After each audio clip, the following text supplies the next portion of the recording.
Let us read about the story, The Inch Prince. Once upon a time there was a little old man and a little old woman. Their names were Mr. and Mrs. Pink. They lived in a tiny house by a river. Every day they weeded the plants in the vegetable plot.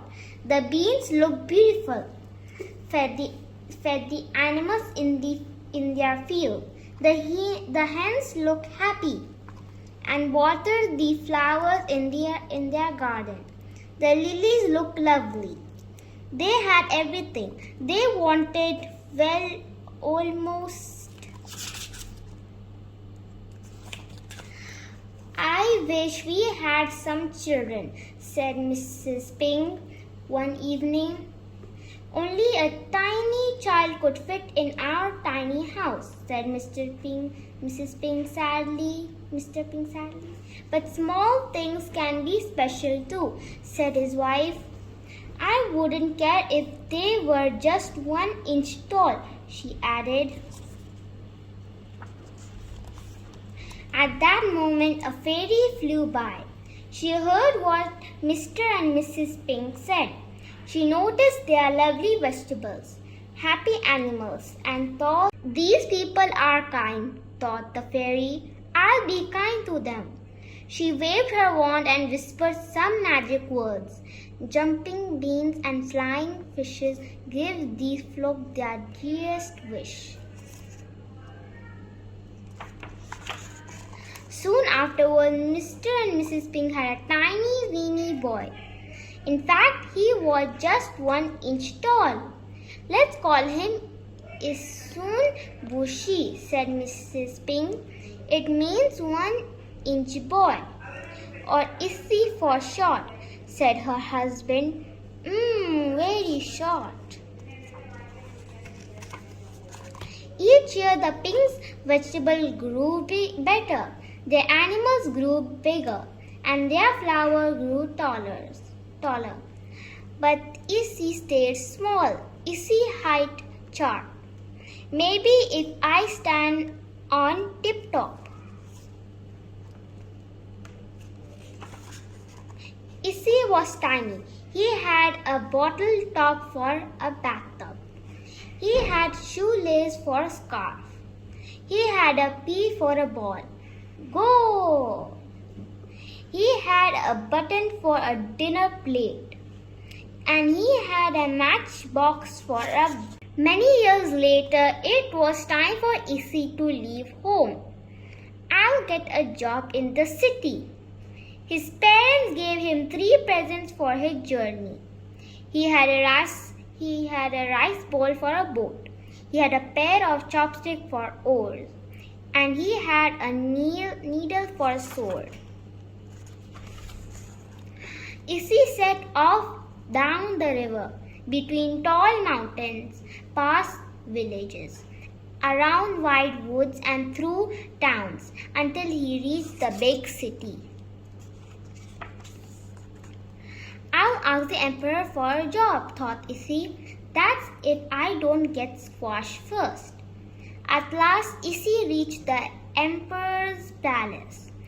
2 guards were marching up and down outside. I'd like a job, said Issy. You are tiny, said one guard. What can you do? I can run past you for a start, said Issy. Hey, where did he go? He jumped over the guard's foot and ran into the palace. And a maid was washing clothes. I'd like a job, said Issy. You're weenie, said the maid. What can you do? I can run past you for a start, Issy said. Hey, where did he go? He jumped over the maid's soap and a cook was making dinner. I'd like a job, said Issy. You are tiny, said the cook. What can you do? I can run past you for a start, Issy said. Hey, where did he go? He ran around the cook's oven and into the next room. Issy was in the throne room. He bowed to the emperor and the princess. "I'd like a job, please, Your Majesty," said Issy. "What would you indeed?" said the emperor. "He's tiny weeny, Daddy," said the Princess Chi-Chi.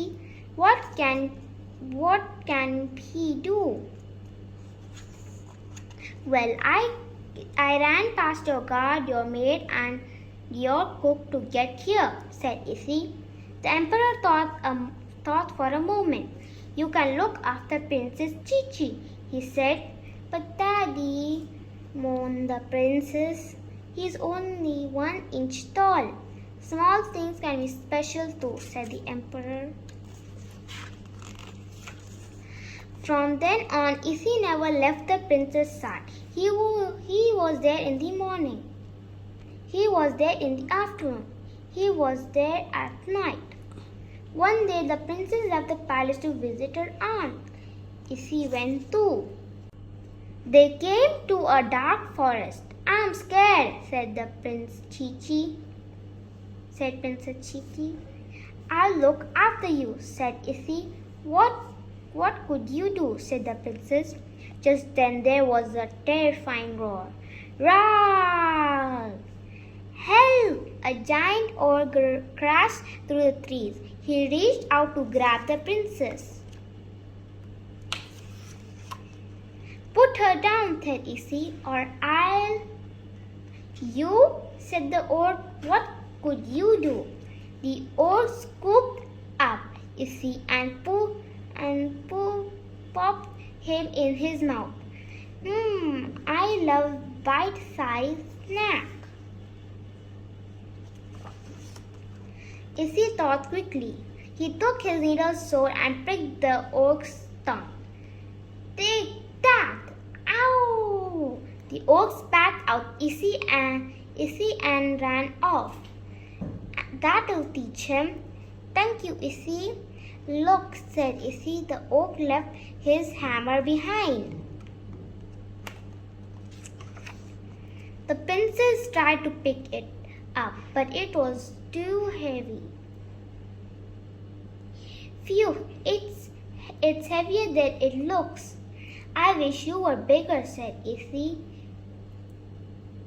She said.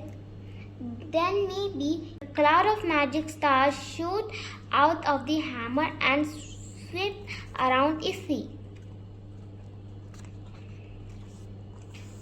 Issy felt himself changing.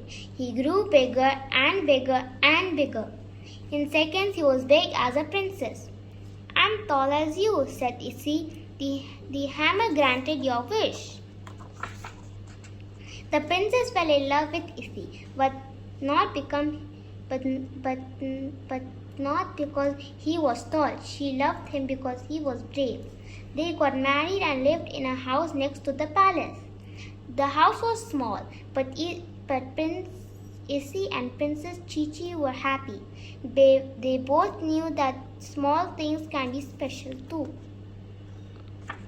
Thank you.